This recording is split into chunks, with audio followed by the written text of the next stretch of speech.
إله إلا هو. وقال تعالى تبارك الذي بيده الملك وهو على كل شيء قدير. وقال تعالى ألا له الخلق والأمر تبارك الله رب العالمين.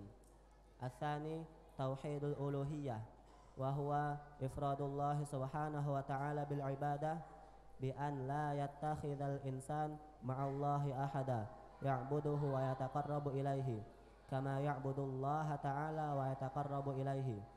الثالث توحيد الأسماء والصفات وهو إفراد الله سبحانه وتعالى بما سمى به نفسه ووصف به نفسه في كتابه أو على لسان رسوله صلى الله عليه وسلم، وذلك بإثبات ما أثبته ونفي ما نفاه من غير تحريف ولا تعطيل ومن غير تكييف ولا تمثيل. طيب.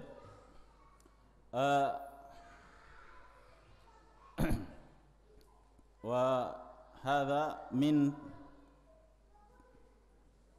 تكميل شرح لقول المؤلف وأعظم ما أمر الله به التauhid wa huwa ifradullah bil ibadah.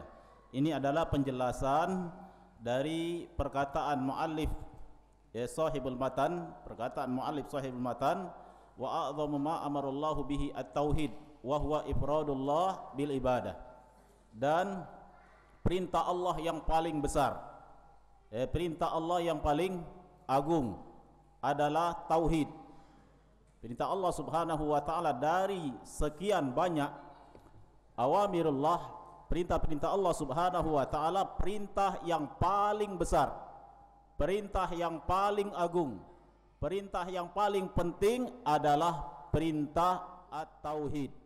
Perintah Allah Subhanahu wa taala agar kita mentauhidkan Allah Subhanahu wa taala. Apa itu tauhid? Kata beliau wa huwa ifradullah bil ibadah. Tauhid adalah mengesahkan Allah, menjadikan Allah Subhanahu wa taala satu-satunya di dalam ibadah. Tidak ada ibadah kecuali hanya kepada Allah Subhanahu wa taala. Wa hunaka, syarahnya, penjelasannya, wa hunaka ta'rifun a'ammu litauhid. Wa hunaka ta'rifun a'ammu litauhid. Di sana ada definisi ataupun pengertian yang lebih luas, yang lebih umum dari pengertian tauhid.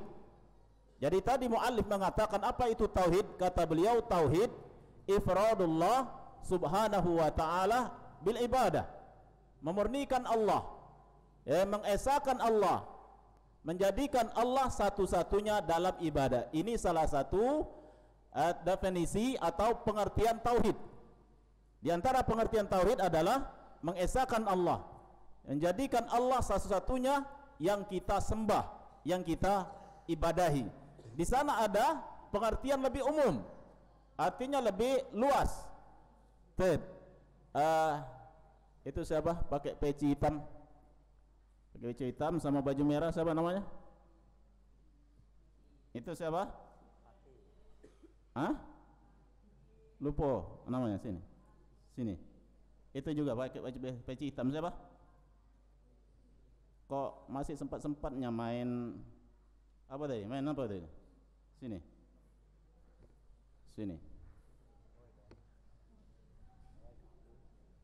Ini majelisnya bukan majelis main. Ini majelisnya majelis apa? Belajar. Apa dak kati tempat waktu main? Ada waktu main di luar? Ya, waktu sholat tak boleh, ya kan main. Waktu taklim tak boleh main, belajar. Ya. Jadi siapa namanya? Faqih. No, bagus nama antum, faqih. Ya, faqih itu artinya orang yang mengerti. Paham tak? Faqih artinya orang yang paham, orang yang ngerti. Kita di majelis ilmu, antum main-main. Antum sudah besar. Ya tak? Antum bukan anak kecil-kecil lagi. Jadi tidak perlu dikasih tahu yang seperti ini. Ini siapa? Lutfi. Ya, Lutfi dari mana? Betung, jauh dari Betung. Antum kesian orang tua antum. Orang tua antum pengen antum sini belajar. Ya, ingat orang tua antum. Ya, orang tua antum. Pengennya apa orang tua antum di sini? Belajar. Ya. Jangan lagi seperti itu. Ya, duduk sini. Baik. Baik, wa hunaka ta'rifun a'ammu litauhid. Ya, di sana ada pengertian yang lebih umum, lebih luas, ya, dari pengertian tauhid. Apa pengertian tauhid yang lebih umum, yang lebih luas? Kata Syekh Muhammad bin Shalih Al-Utsaimin rahimahullahu taala, wa huwa ifradullahi subhanahu wa ta'ala bima yahtassu bihi. Ya, perhatikan pengertian tauhid yang lebih umum, lebih luas maknanya. Ya, jadi mencakup semua macam tauhid, yaitu mengesahkan Allah Subhanahu wa ta'ala, mengesahkan Allah Subhanahu wa ta'ala dalam hal-hal yang merupakan khusus hak Allah. Perhatikan maknanya, artinya ifradullah Subhanahu wa ta'ala bima yahtassu bihi. Ifradullah Subhanahu wa ta'ala bima yahtassu bihi, yaitu mengesahkan Allah Subhanahu wa ta'ala dalam perkara-perkara yang merupakan hak khusus Allah Subhanahu wa ta'ala. Hak khusus Allah Subhanahu wa ta'ala. Hak Allah enggak boleh diberikan kepada selain Allah. Apa saja, baik dalam ibadah, ya, dalam rububiyah, ataupun dalam asma dan sifat-sifat Allah Subhanahu wa ta'ala. Ini pengertian tauhid yang lebih umum.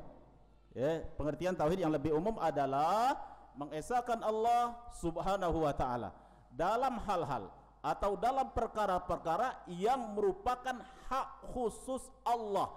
Allah punya hak, manusia punya hak, Allah punya hak-hak khusus. Hak-hak khusus ini tidak boleh diberikan, dipalingkan kepada selain Allah Subhanahu wa ta'ala. Dan dia mencakup tiga, ada tiga macam, yaitu tauhid. Dan pengertian tadi mencakup tiga tauhid tadi. Yang pertama, wa anwa'ut tauhid salasatun. Wa anwa'ut tauhid salasatun. Tauhid ada tiga macam. Kembalinya kemana? Kembalinya kepada satu, yaitu Allah. Ini pembagian ini hanya untuk memudahkan kita memahaminya. Pembagian, walaupun sebenarnya nggak dibagi, nggak jadi masalah. Dibagi dua nggak jadi masalah. Yang jelas ini sudah mencakup kepada semua tauhid. Wa anwa'ut tauhid thalatha. Pembagian tauhid itu ada tiga. Yang pertama, al-awwal tauhidur rububiyah. Tauhidur ar-rububiyah. Yang pertama apa? Tauhid ar-rububiyah. Apa itu tauhid ar-rububiyah? Wa huwa ifradullahi subhanahu wa ta'ala bil khalqi wal mulki wat tadbiri. Tauhid rububiyah artinya adalah mentauhidkan Allah Subhanahu wa ta'ala, mengesahkan Allah Subhanahu wa ta'ala bil khalqi, mengesahkan Allah Subhanahu wa ta'ala bil khalqi, yaitu dalam hal penciptaan. Ya, kita mentauhidkan Allah bahwasanya yang menciptakan alam semesta ini, semua makhluk ini hanya Allah. Tidak ada yang menciptakan alam semesta ini kecuali Allah Subhanahu wa ta'ala. Langit, bumi, dan semuanya, manusia, hewan, tumbuhan, semuanya yang menciptakannya cuma satu. Siapa? Allah Subhanahu wa ta'ala. Wa huwa ifradullah Subhanahu wa ta'ala bil khalqi. Kita harus meyakini, mengimani satu-satunya sang pencipta alam semesta ini adalah Allah Subhanahu wa ta'ala. Enggak boleh kita meyakini ada pencipta lain. Ada pencipta lain selain daripada Allah Subhanahu wa ta'ala. Yang kedua, yang termasuk dalam tauhid rububiyah adalah wal mulki. Kekuasaan. Kekuasaan mutlak itu adalah milik Allah. yang menguasai alam semesta ini secara mutlak adalah Allah Subhanahu wa ta'ala. Artinya artinya semuanya, lautan, ya dak, apalagi gunung, langit, bumi, penguasanya siapa? Allah. Dia yang menciptakan, dia juga penguasanya. Tidak ada penguasa lautan, tidak ada penguasa gunung, tidak ada penguasa yang lainnya kecuali hanya Allah Subhanahu wa ta'ala. Wal mulki. Kemudian wat tadbir. At-tadbir artinya apa? Pengaturan. Yang berhak mengatur alam semesta ini secara mutlak adalah Allah Subhanahu wa ta'ala. Enggak ada misalnya yang mengatur gunung ini, ada penguasanya, ada pawangnya yang bisa mengendalikan gunung. Ini keyakinan apa? Syirik. Kita harus memberikan sajian, sesembahan kepada penguasa gunung supaya gunung ini tidak batuk, ya dak, supaya gunung tidak meletus. Berikan sajian karena di sini ada penguasanya. Kalau enggak diberikan sajian bisa meledak gunung ini, ya dak. Ini keyakinan apa? Syirik, menyimpang dari apa? Tauhid. Kita yakini tidak ada yang bisa meledakkan gunung, tidak ada yang bisa mengamankan gunung dari meletus kecuali siapa? Allah Subhanahu wa ta'ala. Tadbir, hak mengatur alam semesta ini, gunungnya, lautnya, udaranya, langit, semua itu adalah Allah yang mengaturnya. Allah berkehendak gunung meletus, meletus, enggak ada pawang-pawangan, ya dak. Kita kadang-kala orang-orang kita masih meyakini ini ada pawangnya, ya dak, atau ada penunggunya, ada penguasanya. Kalau ada melakukan sesajian, bahaya, bisa enggak selamat, bisa meletus. Gitu juga laut. Di sana ada orang-orang berkeyakinan laut ini ada penguasanya. Kalau tidak dilakukan tumbal, kalau tidak mengorbankan sapi ataupun kerbau, kemudian dilemparkan ke lautan, nanti penguasanya marah. Tidak dilakukan persembahan, tidak dilakukan sajian untuk penguasa laut. Bisa-bisa lautnya gelombangnya besar, bisa-bisa bisa tsunami kalau tidak dilakukan sembahan-sembahan ataupun tumbal-tumbal, ritual-ritual agar laut ini aman. Sehingga ada tumbal, ada ritual, laut ini ada ini keyakinan apa? Syirik. Berarti dia meyakini ada selain Allah yang bisa mengatur lautan, yang bisa mengamankan lautan. Enggak ada, tidak ada. Ini keyakinan-keyakinan yang harus dibersihkan dari keyakinan kaum muslimin. Ini keyakinan-keyakinan yang sangat menyimpang, yang bisa membuat yaitu seorang dia jatuh kepada kesyirikan, kekufuran. Jadi hak mengatur alam semesta hanya Allah. Mau gunung, mau lautan, mau yang lainnya, Allah Subhanahu wa ta'ala. Enggak ada keyakinan-keyakinan yang bisa mengatur alam semesta ini kecuali hanya Allah Subhanahu wa ta'ala. Ini namanya apa? Tauhid rububiyah. Termasuk kematian, kehidupan. Siapa yang ngaturnya? Allah. Enggak ada yang bisa mematikan, tidak ada yang bisa menghidupkan kecuali Allah Subhanahu wa ta'ala. Tidak ada yang bisa menyelamatkan, tidak ada yang bisa memberikan manfaat kepada makhluk kecuali siapa? Allah Subhanahu wa ta'ala. Ini disebut dengan tauhid apa? Rububiyah. Qala Allah azza wa jalla, Allah Subhanahu wa ta'ala berfirman, menjelaskan kepada kita bahwasanya Allah Subhanahu wa ta'ala satu-satunya sang khalik, sang pencipta alam semesta. Kata Allah Subhanahu wa ta'ala, Allahu khaliqu kulli syai'. Allahu khaliqu kulli syai'. Allah sang pencipta segala sesuatu. Dari makhluk yang paling besar, langit dengan segala isinya, dari yang paling kecil, dari yang paling kecil, semuanya adalah Allah yang menciptakannya. Semut dan bahkan yang lebih kecil dari semut, Allah yang menciptakannya. Allahu khaliqu kulli syai'. Allah pencipta segala sesuatu. Wa qala ta'ala hal min khaliqin ghairullah yarzuqukum minas sama'i wal ard la ilaha illahu. Kata Allah Subhanahu wa taala, hal min khaliqin ghairullah. Kata Allah, adakah pencipta selain Allah? Adakah pencipta selain Allah? Adakah yang bisa menciptakan gunung? Enggak ada. Jangankan gunung, lalat yang kecil itu enggak ada yang bisa menciptakan. Enggak ada. Semut yang kecil enggak ada yang bisa menciptakan. Segala sesuatu yang menciptakannya adalah Allah Subhanahu wa taala. Hal min khaliqin ghairullah, adakah pencipta selain Allah Subhanahu wa taala? Yarzuqukum minas sama, yang memberi rezeki dari langit, wal ardi, dari bumi. La ilaha illahu, tidak ada ilah, tidak ada ilah, tidak ada Tuhan yang berhak disembah, diibadahi kecuali Allah Subhanahu wa taala. Kemudian waqala ta'ala, dan Allah Subhanahu wa taala berfirman, tabarakalladzi biyadihil mulku wa huwa ala kulli syai'in qadir. Kata Allah Subhanahu wa taala, maha suci Allah. Di tangan Allah Subhanahu wa taala al-mulku, kekuasaan, kerajaan alam semesta ini, itu adalah dalam kekuasaan Allah Subhanahu wa taala semuanya. Wa huwa ala kulli syai'in qadir, dan Allah mampu melakukan segala sesuatu.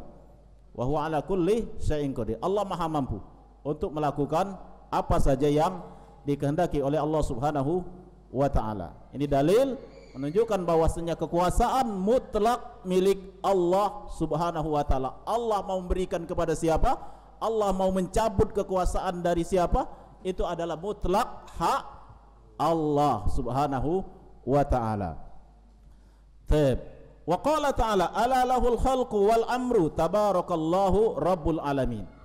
Kata Allah Subhanahu wa ta'ala, ketahuilah, ala lahul mulku, ketahuilah, kekuasaan, kerajaan alam semesta ini adalah milik Allah. Wal amru, dan amr juga milik Allah Subhanahu wa ta'ala. Apa yang dimaksudkan dengan amr di sini? Kekuasaan langit dan bumi, alam semesta milik Allah. Wal amru artinya apa? Hak, hukum, pengaturan juga milik Allah Subhanahu wa ta'ala. Yang menciptakan alam semesta ini Allah, yang mengaturnya juga Allah Subhanahu wa ta'ala. Atsani, yang kedua dari macam tauhid. Atsani tauhidu al-uluhiyah. Tauhidu al-uluhiyah wa huwa ifradullah subhanahu wa ta'ala bil ibadati bi alla yattakhidhal insanu ma'allahi ahadan ya'buduhu wa yataqarrabu ilaihi kama ya'budullah ta'ala wa yataqarrabu ilaihi. Nah, ini penting yang kedua ini. Atsani, yang kedua dari jenis tauhid, yaitu yang disebut dengan istilah tauhid al-uluhiyah. Tauhid al-uluhiyah. Yang pertama tadi apa? Yang pertama tadi? Tauhid ar-rububiyah. Yang kedua, ingat-ingat, yang kedua tauhid al-uluhiyah. Nah, pahami apa itu tauhid al-uluhiyah? Wa huwa, tauhid uluhiyah adalah ifradullah subhanahu wa ta'ala bil ibadah, yaitu mengesakan Allah dalam ibadah, memurnikan ibadah hanya kepada Allah Subhanahu wa ta'ala. Artinya kita enggak boleh, manusia tidak boleh beribadah kecuali kepada siapa? Kepada Allah. Siapa yang beribadah? Siapa yang beribadah kepada selain Allah Subhanahu wa ta'ala, maka dia terjatuh dalam kekufuran, dalam kekafiran. Siapa yang beribadah kepada Allah Subhanahu wa ta'ala dan juga beribadah kepada selain Allah, dia beribadah kepada Allah di masjid, sholat, berdoa kepada Allah, tapi di tempat lain dia juga beribadah kepada selain Allah, dia memohon kepada selain Allah, berdoa kepada selain Allah, maka dia telah melakukan perbuatan syirik. Dia tidak menunaikan tauhid yang sebenarnya. Dia telah menyimpang dari tauhid al-uluhiyah. Kenapa? Karena dia beribadah kepada Allah, juga beribadah kepada selain Allah. Sedangkan tauhid uluhiyah adalah memurnikan ibadah hanya kepada Allah, mengesahkan ibadah hanya kepada Allah Subhanahu wa ta'ala. Kalau sudah beribadah kepada Allah, jangan beribadah kepada selain Allah Subhanahu wa ta'ala. Salat hanya kepada Allah Subhanahu wa ta'ala, berdoa hanya kepada Allah Subhanahu wa ta'ala, berkurban hanya kepada Allah Subhanahu wa ta'ala. Tauhidul uluhiyah wa huwa ifradullah Subhanahu wa ta'ala bi alla yattakhidhal insanu ma'allahi ahadan, yaitu seorang manusia tidak boleh beribadah kepada Allah dan juga beribadah kepada selain Allah bersama Allah Subhanahu wa ta'ala. Bersama Allah Subhanahu wa ta'ala. Ya'buduhu, dia beribadah kepada selain Allah, di samping beribadah kepada Allah Subhanahu wa ta'ala, di samping itu dia juga beribadah kepada selain Allah. Wa yataqarrabu ilaihi, dia mentaati Allah, dia mendekatkan diri kepada Allah, tapi di lain waktu dia juga mendekatkan diri kepada selain Allah, mentaati selain Allah Subhanahu wa ta'ala, beribadah kepada selain Allah. Kama ya'budullah, sebagaimana dia menyembah Allah, sebagaimana dia mendekatkan diri kepada Allah Subhanahu wa ta'ala. Yang ketiga dari jenis tauhid, tauhidul asma'i was sifat.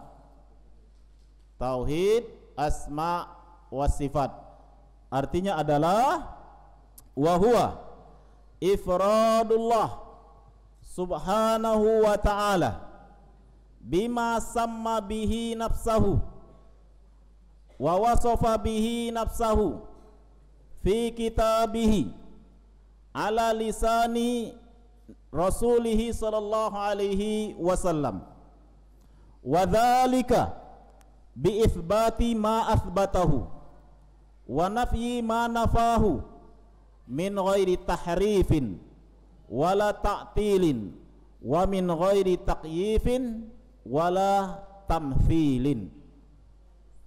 Tauhid asma wa sifat. Nah, ini juga sangat penting. Semuanya penting. Semuanya sangat penting untuk kita pahami. Karena kenapa banyak orang-orang yang hanya mengenal tauhid tapi tidak mengenal secara mendalam, nggak paham tauhid dengan sebenarnya, sehingga kadangkala ya syirik dikatakan tauhid. Kenapa? Karena nggak belajar dengan penjelasan yang benar, tidak belajar tauhid dengan pemahaman yang benar, sehingga karena salah paham tadi akhirnya syirik dikatakan tauhid, terbalik. Maka kita harus belajar dengan pemahaman yang sahih, pemahaman yang benar, agar tidak salah. Kalau salah paham, salah beramal. Kalau salah beramal sudah menyimpang. Kalau sudah menyimpang, jangankan diterima oleh Allah amalannya, bahkan malah sebaliknya, mendapatkan apa? dosa. Baik. Jadi tauhid al-asma wa sifat yang ketiga, wa huwa ifradullah subhanahu wa ta'ala bima samma bihi nafsahu wa wasafa bihi nafsahu, yaitu mentauhidkan Allah subhanahu wa ta'ala, mengesahkan Allah subhanahu wa ta'ala dengan nama-nama yang Allah namakan untuk dirinya, atau dengan sifat-sifat yang Allah sifati dirinya. Mentauhidkan Allah dalam nama-nama yang Allah tetapkan untuk dirinya, dan mentauhidkan sifat-sifat Allah subhanahu wa ta'ala yang Allah mensifati dirinya. Di mana? Fi kitabihi, di dalam kitabnya yaitu Al-Quran. Melalui siapa? Yaitu au ala lisani rasuli, atau melalui perkataan Rasulullah sallallahu alaihi wasallam.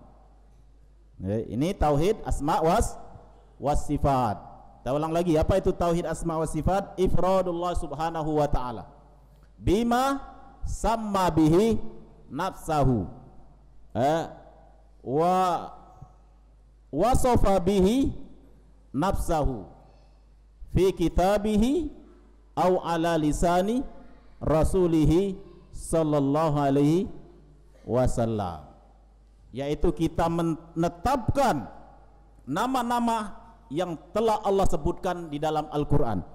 Kita juga menetapkan sifat-sifat Allah subhanahu wa ta'ala yang Allah mensifati dirinya di dalam Al-Quran, atau ditetapkan oleh Rasulullah sallallahu alaihi wasallam di dalam hadis-hadisnya atau dalam sunnah-sunnah beliau.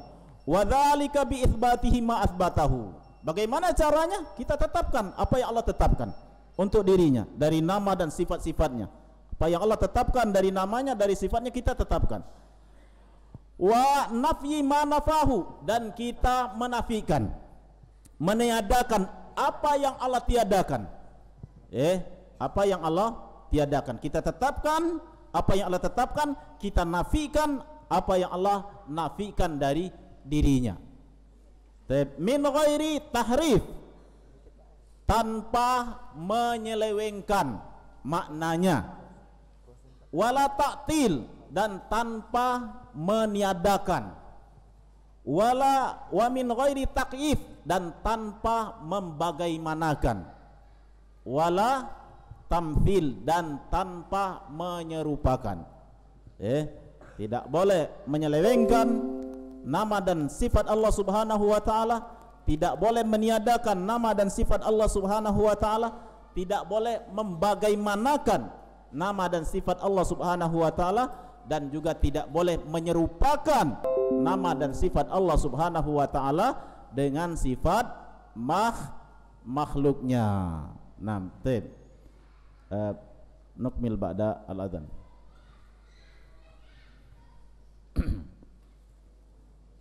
Fadhal adhan. Kita lanjutkan.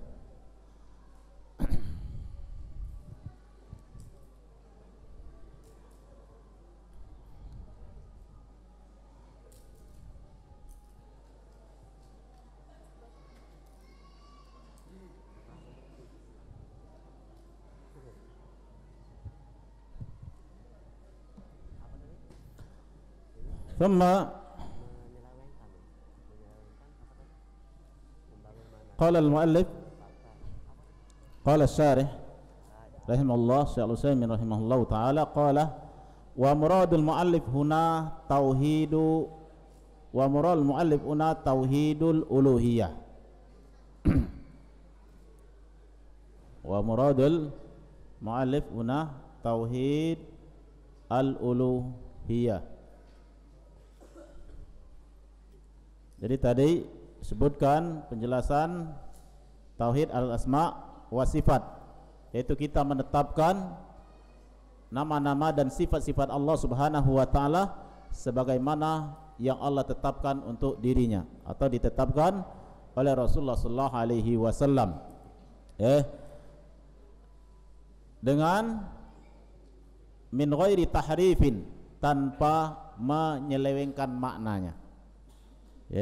Misalnya di antara nama yang terkandung di situ juga sifat Allah, yaitu sifat Al-Alim.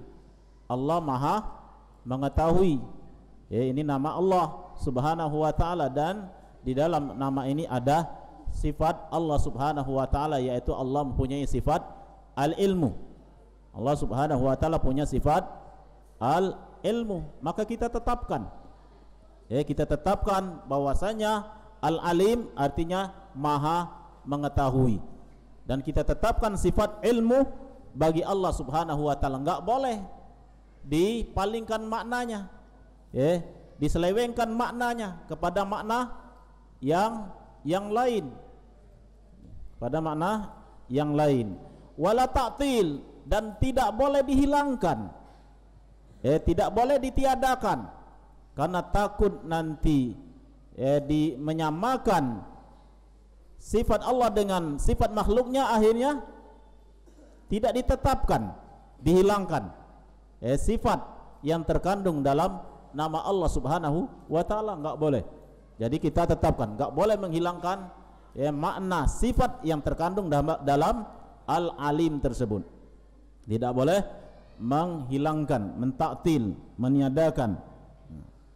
Kenapa? Karena sebagian kelompok seperti Jahmiyah, mereka enggak mau menetapkan sifat-sifat Allah Subhanahu wa taala.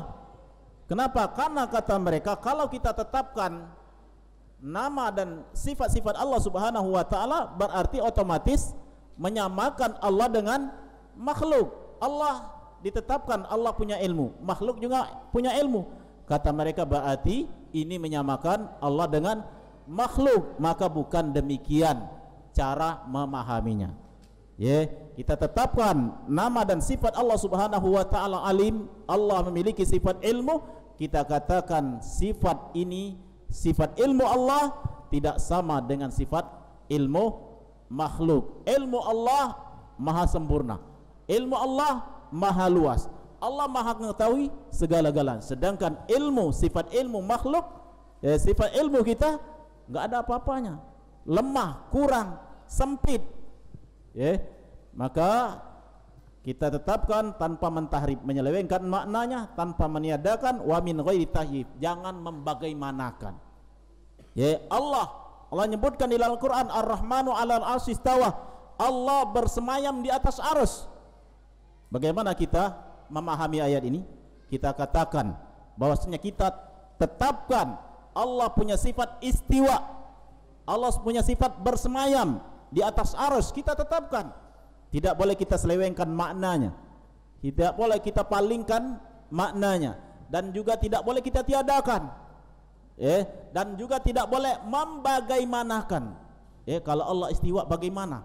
Apakah istiwanya seperti ini, seperti itu? Enggak boleh, karena ilmu yang sampai kepada kita hanya itu, dan tidak akan mungkin kita mengetahui tentang zat Allah, tentang sifat Allah, kecuali kalau itu ada wahyu turun kepada kita, kepada dalam Al-Quran ataupun melalui penjelasan Rasulullah SAW. Tidak ada yang bisa mengetahui tentang Allah, tentang zatnya, tentang sifat Allah, enggak ada, kecuali kalau ada kabar dari Allah. Allah mengabarkan seperti itu, kita tetapkan. Jangan melebihi dari itu. Bagaimana kalau seperti ini, kalau seperti, enggak ada penjelasannya, maka sampai di situ kita mengimaninya. Karena kita, ilmu kita kecil, ilmu kita lemah, ilmu kita enggak akan menjangkau tentang Allah Subhanahu wa taala, kecuali kalau ada beritanya berupa wahyu dari Allah Subhanahu wa taala yang kita bisa mengimaninya. Wala tamthil, dan juga tidak boleh menyerupakan. Walaupun sama namanya tapi tidak sama hakikatnya. Allah punya ilmu, kita punya ilmu, tapi apa? Hakikatnya enggak sama. Ilmu Allah maha luas, maha sempurna, ilmu kita tidak ada apa-apanya. Allah maha melihat, kita juga melihat. ليكونوا في مستقبلهم قيدا ربانيا داعيا إلى الله على الكتاب والسنة وفق منهج سلف هذه الأمة.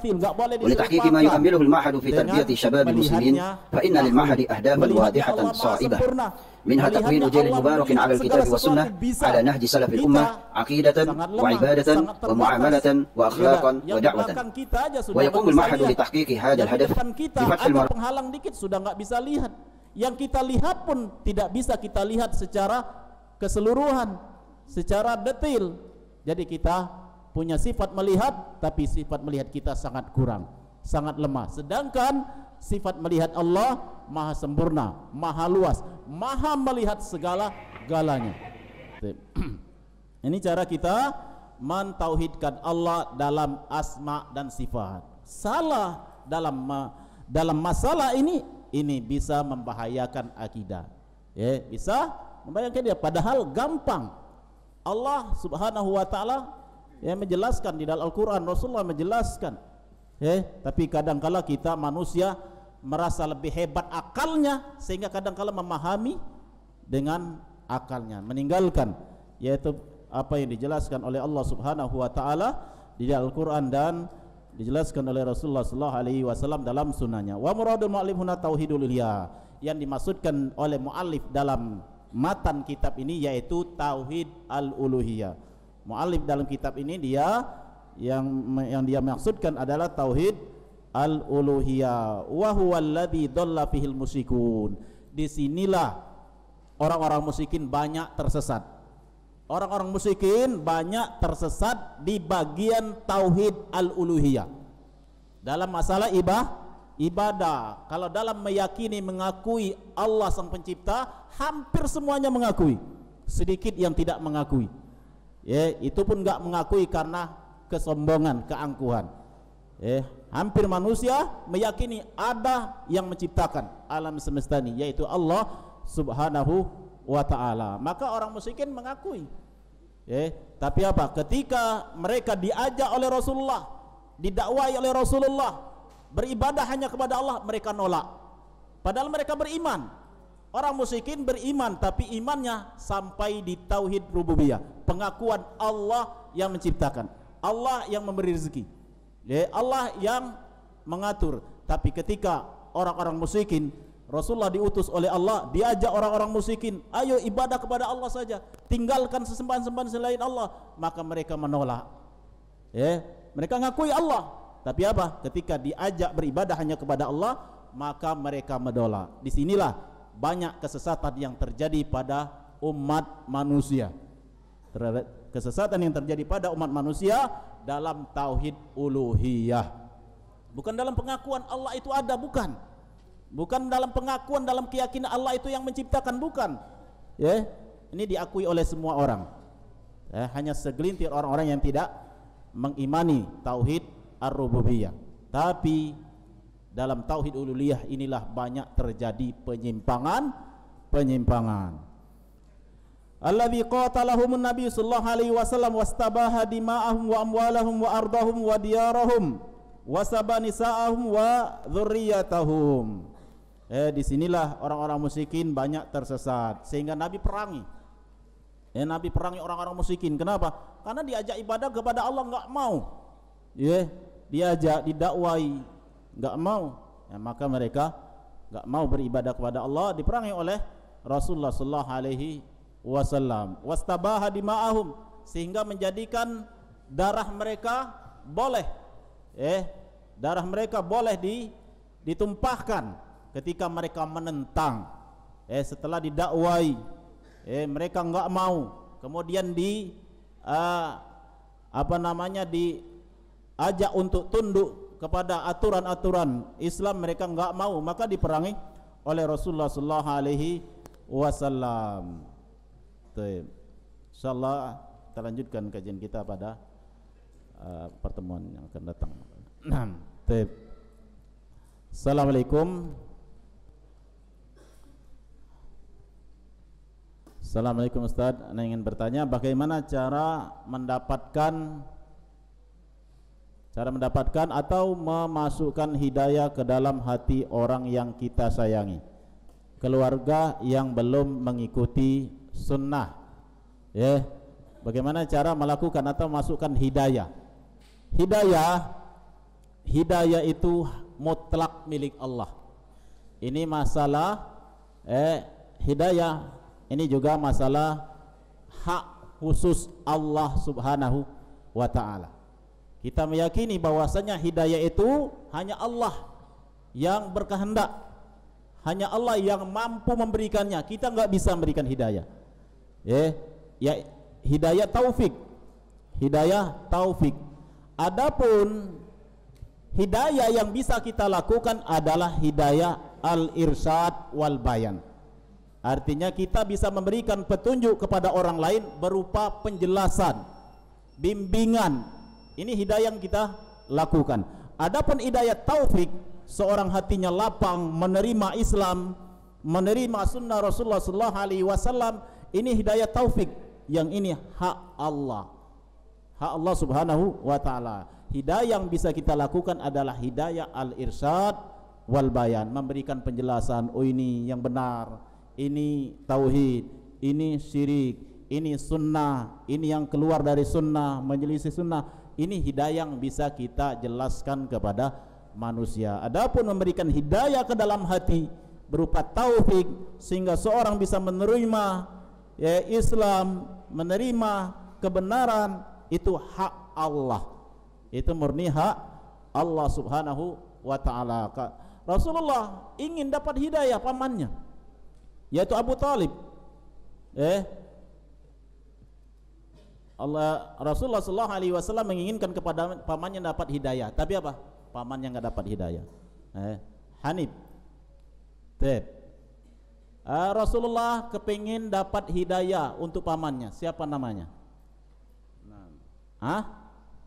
Abu Talib. No, main-main baik, paca antum paham. Apalagi duduk bagus. Ya tak? Iya. Insyaallah Hanif. Barakallahu fiik Hanif.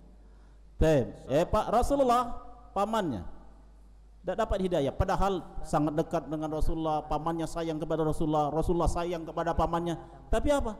Ada hikmah di situ bahwasanya hidayah hanya milik Allah Subhanahu wa ta'ala. Maka Allah turunkan ayatnya, kata Allah Subhanahu wa ta'ala, innaka la tahdi man ahbabta walakinallaha yahdi may yasha.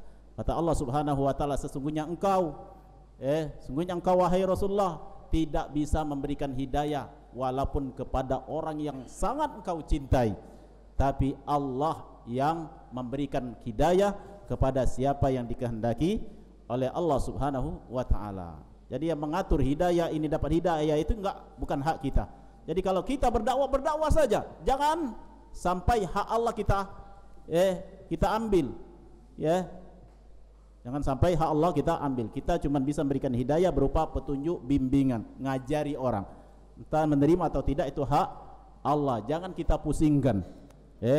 Maka Rasulullah sallallahu alaihi wasallam sekalipun sangat sayang kepada pamannya enggak bisa memberikan hidayah.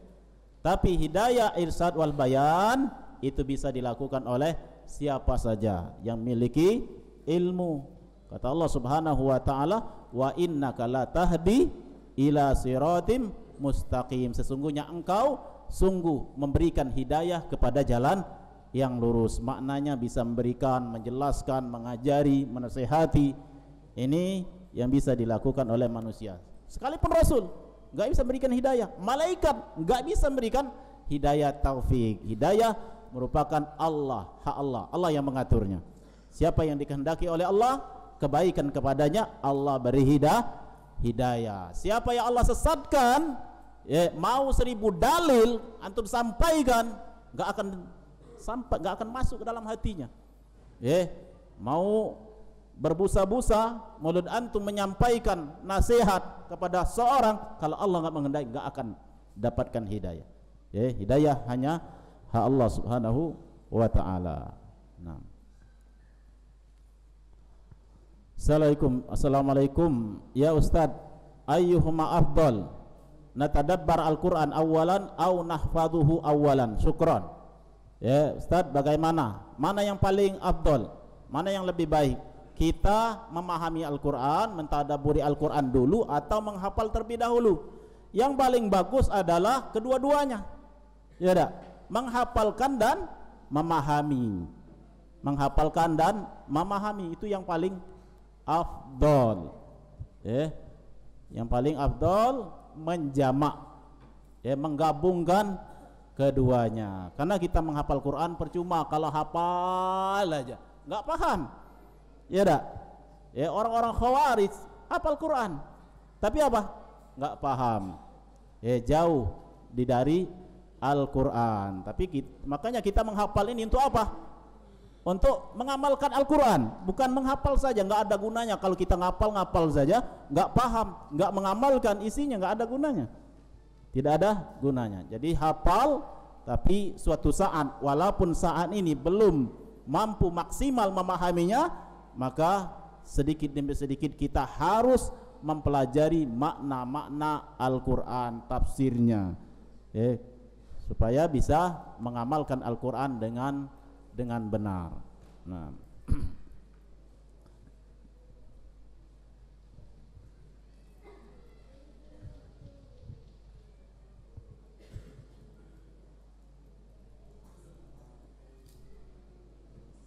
afwan Ustadz, bagaimana cara menjawab orang yang menyatakan bahwa kita Salafi Wahabi? Syukron Ustadz.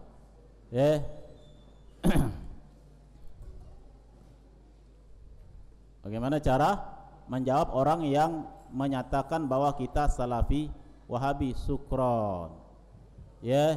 Inilah yang salah satu konsekuensi kita mengamalkan perintah Allah Subhanahu wa taala dan sunnah Rasulullah sallallahu alaihi wasallam. Pasti akan ada cobaan, karena udah ujian, bahkan fitnah, subhanahu wa ta'ala, fitnah dari orang-orang yang tidak menyukai. Pasti ada, maka kita harus bersabar. Kita harus bersabar. Kita pelajari Al-Quran, kita pelajari sunnah Nabi sallallahu alaihi wasallam. Bahkan sekarang setiap orang yang kalau dia mengamalkan Al-Quran, dia berjenggot, dia melaksanakan sunnah Rasulullah, pakaian di atas mata kaki dan lain sebagainya, ketika menjalankan sunnah maka muncullah tuduhan-tuduhan seperti ini. Tuduhan-tuduhan seperti ini. Kita nggak usah nggak usah pusing, biasa aja. Kenapa? Karena mereka belum sampai kepada mereka hakikat tuduhan-tuduhan yang mereka sampaikan kepada kita. Mereka ingin kebaikan, tapi apa? Mereka mendapatkan subhat-subhat, mendapatkan subhat-subhat ataupun pemahaman-pemahaman yang tidak benar, sehingga mereka salah di dalam meletakkan tuduhan-tuduhan tersebut. Kalau mereka paham hakikat orang-orang yang mereka katakan Salafi Wahabi, bahwasanya itu mereka memahami dan mengamalkan Al-Quran dan sunnah Nabi sallallahu alaihi wasallam, maka mereka tidak akan memberikan tuduhan-tuduhan yang jelek.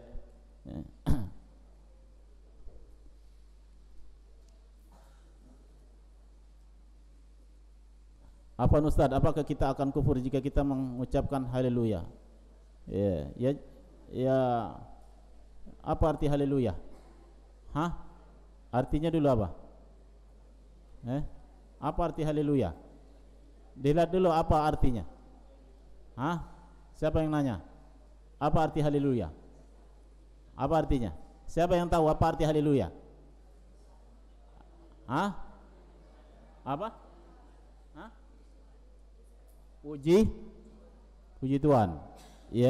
Dilihat maknanya. Dilihat dulu maknanya. Kita nggak bisa memvonis sesuatu, tapi nggak boleh kita ikuti ucapan-ucapan seperti ini, nggak boleh.